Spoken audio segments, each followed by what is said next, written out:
All right, so those of you that are here to learn how to change the name of your site, you want to, if you're on your dashboard, you want to come and visit your site and come here to customize.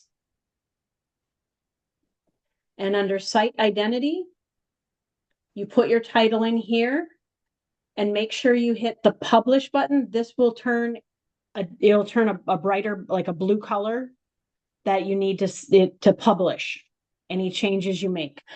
I do not recommend anyone changing their tagline.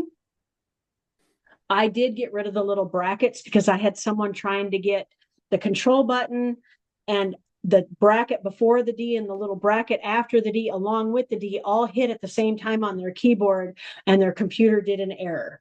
So I decided for mine, I just took out the brackets, made it my own. That would be the only change I would do on your tagline, but otherwise leave it, because most people don't know what the control buttons can do.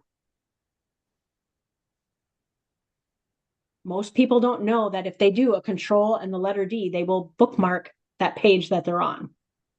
Now they've accidentally bookmarked your page, your site, and they probably don't know how to undo or remove a bookmark. So they're always going to have you in their computer. It's like a permanent business card. So that's how we change our site name. I'm gonna